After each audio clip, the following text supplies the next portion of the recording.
David Chestakov era pastor de una iglesia en Uzbekistán. Tenía una concepción idealizada de lo bien que podría soportar la persecución o el encarcelamiento a causa de su fe. Sin embargo, cuando un domingo por la mañana lo arrestaron en su iglesia y lo metieron en una celda, empezó a darse cuenta de lo difícil que era su situación. Pero aquel sentimiento romántico desapareció rápidamente cuando me metieron en una celda en la que todos eran criminales. Y vi lo que estaba pasando en la celda y oí que estaban torturando a alguien en la celda de al lado. En ese momento desaparecieron todos mis sentimientos románticos. Jesús nunca prometió a sus seguidores un camino fácil. De hecho, les dijo a sus discípulos que el mundo los odiaría. Los envió como ovejas entre lobos. Las palabras de Jesús se hicieron realidad en la vida de los apóstoles y todavía se cumplen hoy en la vida de sus seguidores en todo el mundo. Únase al presentador Todd Nettleton mientras escuchamos las inspiradoras historias de estos creyentes y aprendemos cómo podemos ayudar. Ahora mismo, en la cadena de radio La Voz de los Mártires. Bienvenidos de nuevo al programa de radio La Voz de los Mártires. Mi nombre es Todd Nettleton y hoy estamos en nuestro estudio en Oklahoma. Tenemos un invitado muy especial. Algunos de ustedes que han escuchado, que han seguido La Voz de los Mártires por mucho tiempo, conocen su nombre, pero todavía no lo conocen a él. De hecho, puede que algunos de ustedes le hayan escrito cartas. Hoy estamos en el estudio con David Chestakov, quien fue prisionero por Cristo en la nación de Uzbekistán. Vamos a escuchar su historia, vamos a escuchar acerca de lo que Dios está haciendo en el país de Uzbekistán. David, bienvenido a La Voz de los Mártires. Muchísimas gracias. Empecemos por el principio de tu historia. ¿Cómo llegaste a la fe en Cristo? Diría que mi historia es la típica historia de alguien en los años 90, en la antigua Unión Soviética, cuando muchos misioneros llegaron a nuestro país y también a nuestra ciudad. Era deportista y miembro de la pandilla juvenil de la ciudad, y en algún momento empecé a consumir drogas. A los 21 años, mi vida era un absoluto desastre y no encontraba razón alguna para vivir. Mi madre estaba muy estresada de verme así, y siendo atea y comunista, fue a la iglesia con tan solo una oración: Dios, si existes, salva a mi hijo. O sea, tu madre era atea, pero oró. Eso me dice que estaba completamente desesperada. Estaba completamente desesperada, porque no veía otra forma de ayudarme. Todos nuestros familiares me habían dado la espalda, y en realidad nadie quería hablar conmigo. Ella era la única que estaba luchando por mí. El último recurso que le quedaba era la iglesia. Aunque ella no creía en Dios, fue la iglesia con esa oración. Así que oró: Dios, si eres real, salva a mi hijo, haz algo. ¿Qué pasó entonces? Durante un año estuvo yendo a una iglesia en particular con una sola oración, sin creer en Dios, solo con una oración: Dios, si existes, salva a mi hijo. Al final de ese año, de alguna manera, consiguió llevarnos a mí y a mi esposa a rastras a la iglesia y nos puso en la primera fila. ¿Y qué te dijo sobre ir a la iglesia? ¿Cómo te convenció de que fueras? Durante ese año, repetidamente me decía: tienes que ir a la iglesia. Finalmente le dije: bueno, ¿qué es lo que pasa ahí? Ella me dijo: mucha gente se ha liberado de sus adicciones. ¿Algunos han podido dejar de fumar?, le pregunté. Sí, algunos han dejado de fumar, me respondió. Entonces le dije: quiero dejar de fumar, así que iré. Ok, entonces llegaste a la iglesia. Ella hizo que se sentaran en primera fila. ¿Qué pasó en ese servicio? Ese día estaba muy mal de humor e intentaba encontrar una forma de escaparme de todas aquellas voces estrepitosas, los aplausos y la prédica. Todo me disgustaba mucho, pero no me dejaron escapar. Todas las viejitas que estaban en la primera fila me rodearon y no dejaron que escapara. Estuve a punto de empujarlas y escapar, pero no lo hice. Tenía un terrible dolor de cabeza y sabía que en ese momento necesitaba más drogas. Sin embargo, en mi corazón estaba completamente seguro de que algo iba a pasar ese día. No entendía nada del sermón ni de lo que pasaba a mi alrededor. Pero una de aquellas viejitas se me acercaba constantemente y me decía, Dios te ama, Dios te ama. Después del sermón, por alguna razón, el pastor se acercó a nosotros, a mi esposa y a mí, y empezó a orar. No por toda la congregación, sino directamente por mi esposa y por mí. Puso sus manos sobre nosotros y empezó a orar. Empecé a llorar y toda la iglesia comenzó a llorar con nosotros. Tal vez unas 70 personas en ese momento. Todos estaban asombrados de que estuviese llorando, porque todos me conocían como un criminal. Claro. Al verme llorar, se sorprendieron de lo que estaba pasando. Cuando abrí los ojos, vi un mundo completamente diferente. Agarré al pastor, lo sacudí y le dije, ¿qué me ha pasado? Es el arrepentimiento, me dijo. ¿Qué quiere decir con arrepentimiento? Pero Dios realmente me tocó profundamente y me salvó ese día. Amén. Dios tomó tu vida y entonces te convertiste en obrero, te convertiste en evangelista. Háblanos de lo que Dios había hecho en tu vida y por qué estabas tan ansioso de compartirlo con otras personas. Bueno, al principio no era capaz de verbalizar aquellos pensamientos, pero en los primeros días, después de mi arrepentimiento, le prometí a Dios que le serviría. Estaba tan conmovido, profundamente conmovido por su amor. No sabía cómo, no sabía dónde, pero estaba seguro de que en algún momento le serviría y lo haría por el resto de mi vida. Qué bien. ¿Qué tan pronto te diste cuenta de que habría que pagar un gran precio, que implicaría sufrimiento y persecución? Pues desde los primeros días oraba a Dios y me imaginaba a Cristo crucificado, y me imaginaba su sufrimiento en la cruz e incluso le decía, si he de pasar por mi propio sufrimiento, lo haré por ti. Unos meses después de convertirte en creyente, te mudaste a otra ciudad y comenzaste el proceso de plantar una iglesia. ¿Qué tan pronto empezaron los problemas y la persecución? Yo diría que nuestros primeros problemas empezaron en 1997, cuando el gobierno decretó que todas las iglesias de nuestro país tenían que registrarse. Aproximadamente al mismo tiempo, empezamos a ver a uzbecos que venían a Cristo, se arrepentían y se convertían del Islam al cristianismo. Eso era una preocupación para nuestro gobierno.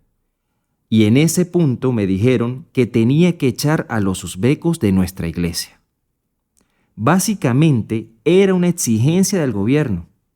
A partir de ahí, empezamos a sufrir presiones por parte del gobierno. Al gobierno le preocupaba que los uzbecos estuviesen abrazando la fe en Cristo y abandonando el Islam.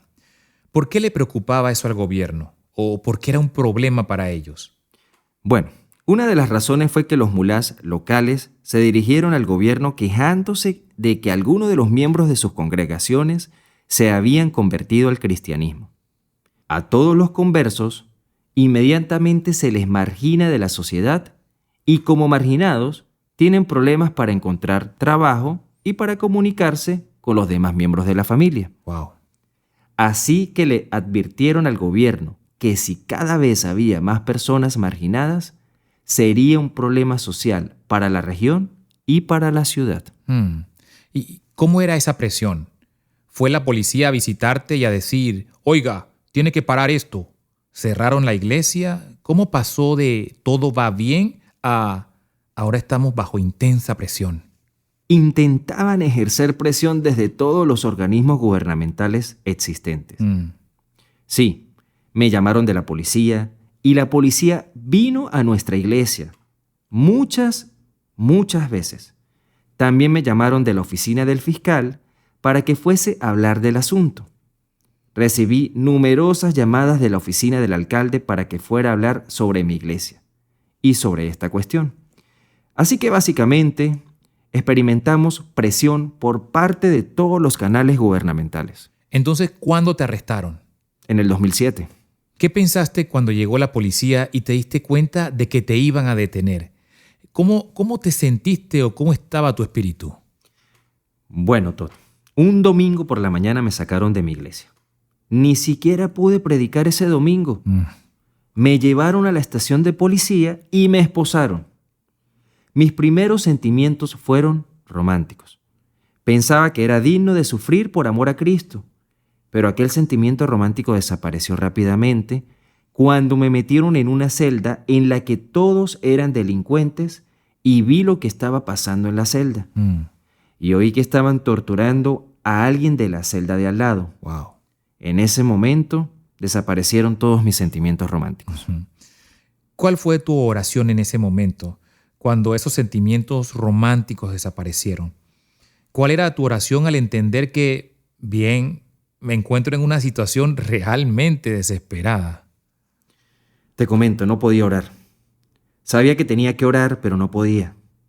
Luego me llevaron a otra celda, a una celda de aislamiento, donde estaba solo. En aquella celda me obligué a hablar con Dios. Era una situación incómoda. Soy pastor y he enseñado a mi gente que tienen que orar en todas las circunstancias. Y yo mismo no era capaz de hacerlo. Claro. Lo comprendí y me obligué a decir algo a Dios. Me acerqué a la ventana, miré al cielo y mis primeras palabras fueron: ¿por qué yo, Dios? ¿Por qué yo estoy aquí? Hay muchos otros pastores que son mejores que yo. Así que, ¿por qué yo? La razón por la que me causa tanto interés es porque incluso en los primeros días, después de abrazar la fe, viste a Cristo en la cruz y comprendiste que iba a haber sufrimiento. Pero entonces en aquel momento tuviste esa experiencia de decir: ¿qué estoy haciendo aquí? ¿Por qué estoy aquí? Olvidé mi primera oración, Todd. Acabamos de comprar un edificio para la iglesia apenas unos meses antes. Recibí la bendición de un automóvil nuevo que alguien me acababa de regalar. Tenía una buena familia. Mi relación con mi esposa y mis hijas era buena. Todo estaba genial. Tenía 2 preguntas. ¿Por qué yo y por qué ahora? ¿Cómo respondió Dios a esas preguntas y cuánto tiempo tardó en responderlas? No escuché ninguna respuesta. Quizás porque esas preguntas eran tontas y no entendí por qué estaba en la cárcel, probablemente hasta que me pusieron en libertad. Acepté mi situación, pero nunca entendí por qué estaba ahí. Tuve varios momentos en los que Dios me animó a pasar por aquella odisea. Y uno de ellos fue cuando mi esposa me transmitió las palabras de un pastor local que me decía: David, quizá las autoridades están probando una nueva táctica contigo. Van a ver qué pasa si empiezan a encarcelar a pastores cristianos. Te agradecemos que lleves esta carga por todos nosotros. Estas palabras realmente me animaron a pasar por esa prueba. Avancemos un poco hasta la historia de cuando estabas en prisión. Acá le decíamos a la gente: escríbanle cartas a David Chestakov en prisión. Escríbanle cartas al gobierno uzbeco, pídanle que lo libere de la cárcel. Háblanos de lo que significó para ti, estando en la cárcel, cuando empezaron a llegar esas cartas. Vi y experimenté un gran impacto a raíz de esas cartas en muchos sentidos. Por ejemplo, en relación con mi último pensamiento de que yo solo era un ejemplo que estaba poniendo el gobierno para ver qué pasaría. Me convertí en un gran dolor de cabeza para el gobierno uzbeco, porque personas de todo el mundo y de Estados Unidos enviaban cartas, oraciones y expresaban su decepción de que yo estuviera en prisión injustamente. El experimento no le salió bien. Ya no hay más encarcelamientos en Uzbekistán. Fui el único que estuvo en prisión por el llamado extremismo y distribución de literatura religiosa. Después de mi liberación, nadie ha sido encarcelado por un periodo largo. ¡Qué bien! Entonces, ¿crees que en cierto modo las cartas han mantenido a otros pastores fuera de la cárcel porque el gobierno se dio cuenta que aquello atraía la atención internacional y eso les hacía quedar mal? Sí, estoy 100% seguro de que así es como funciona. Pero no hablemos solo de otros pastores. Hablemos de ti, porque sé que hubo una vez en la prisión en la que acababan de entrar nuevos guardias y aparecieron unas cartas que realmente contribuyeron a que las cosas mejoraran mucho para ti. En nuestra prisión todos los años sustituían a los policías, a los guardias, para evitar la corrupción. Ajá. Así que los nuevos guardias los nuevos oficiales que llegaban solían pegarles a los presos que estaban encarcelados por extremismo, como era mi caso.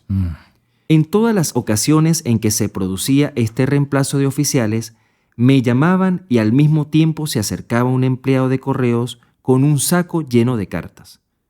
Usualmente empezaba a gritar por todo el recinto: «Estamos cansados de este Chestakov. Estamos cansados de estas cartas». Todo el mundo salía de sus habitaciones para ver por qué gritaba y por qué estaba enfadado. Él entonces explicaba que Chestakov recibía 100 cartas al día. ¡Wow! Y todo el mundo se había cansado de ellas. Los nuevos oficiales, los nuevos guardias, se impresionaban por el hecho de que hubiese una persona que recibía tanta atención en todo el mundo. Así que se portaban muy amables conmigo y me preguntaban si conocía a todas aquellas personas alrededor del mundo. David, algunas de las personas que escribieron estas cartas van a escuchar este programa de radio. Me gustaría que les hablaras directamente a ellos y les dijeras lo que significó que las escribieran. He soñado con esta oportunidad de darles las gracias de corazón y admiro de verdad lo que han hecho por mí y por mi familia. Porque estas cartas, este apoyo, propició diferentes oportunidades mientras estaba en la cárcel, como ya he dicho. Además, personalmente me animó saber que no me habían olvidado, que mucha gente se acordaba de mí. El primer ataque que sufrí en la cárcel fue pensar que me habían dejado atrás y que todo el mundo se había olvidado de mí. Fue lo primero que pensé, que todo mi sufrimiento había sido en vano. Claro. Pero recibir cada día todas aquellas cartas de todas partes del mundo me animó a superar esas pruebas. Así que muchas gracias por lo que han hecho por mí. ¿Cuál fue el momento más difícil o el punto en que tocaste fondo durante tu estadía en prisión? Fue justo antes de que me liberaran. Me había enterado de que el gobierno quería aumentar mi condena 3 años más. ¡Wow! Para hacerlo legalmente, me encerraron 3 veces en una celda de aislamiento, que es una forma de tortura en las cárceles uzbecas. Te explico. Abren la puerta por la noche y dejan que la nieve entre en la celda. Y no puedes dormir por el frío. ¡Wow! No puedes dormir durante el día porque el régimen no te lo permite. No te dejan dormir. Así que en una ocasión estuve 22 días sin dormir. No puede ser. Es realmente duro y es una tortura. La incertidumbre de si me iban a dar más tiempo de prisión o no, de si iba a morir en aquella celda de aislamiento o no, fue muy, muy duro. Pero al mismo tiempo, cuando salí de la cárcel de forma milagrosa, realmente milagrosa, el jefe de guardia de prisión me dijo que nadie en la historia de esa prisión había sido liberado como yo había sido liberado. Nadie. Ni criminales, ni gente adinerada, ni personas con poder que por alguna razón estaban en prisión. Únicamente este pastor cristiano había sido liberado después de 3 aislamientos y después de que todo el papeleo estuviera listo para que pasara más tiempo en la cárcel. Increíble. Es como si este pasaje de la Escritura, Hechos 12:5, cobrara vida. Mientras Pedro estaba en prisión, la iglesia oró sinceramente por él y después de que la iglesia orara, leemos de su liberación milagrosa. Así que lo mismo sucedió en mi vida. Así es. Una última pregunta. Sé que tienes familia, tienes esposa e hijas que también sufrieron mientras estuviste en prisión. ¿Cómo podemos orar por las familias de los presos cristianos de todo el mundo? Fue duro para mí, pero para mi familia lo fue aún más. Para mi esposa y para mis hijas. Por supuesto, debemos orar por las familias de los cristianos que están en prisión, para que su fe se vea fortalecida. Y en segundo lugar, por más apoyo, porque en mi caso tuve mucha gente que apoyó a mi familia con sus oraciones, con ayuda económica, con todas las necesidades que tenían. Así que las necesidades de mi familia fueron cubiertas. Por eso doy gracias a Dios, por ser parte del cuerpo de Cristo, una sola iglesia. Debemos orar para que la gente del mundo preste más atención a aquellos que sufren. Así es. Una de las maneras en que nuestros oyentes pueden hacerlo es a través de la voz de los mártires. Los oyentes pueden dar para ayudar a las familias de los presos, para ayudar a las familias de los que han muerto por su fe. David, ha sido una gran alegría tenerte aquí hoy. Haber visto tu foto y las fotos de tu familia y haber orado por ti y por ellos. Para mí, tener esta oportunidad de escuchar tu historia de primera mano es simplemente una gran bendición. Gracias por haber sido nuestro invitado de hoy en el programa La Voz de los Mártires. No, Todd, gracias a ti. Muchas gracias por lo que están haciendo y además era mi sueño. Quería estar aquí, quería verlos, quería abrazarlos y quería agradecerles de su gran trabajo y el apoyo que le están dando a los perseguidos y a mi familia en particular. Amén. Es un honor y una bendición para nosotros apoyar a hermanos y hermanas como tú en todo el mundo.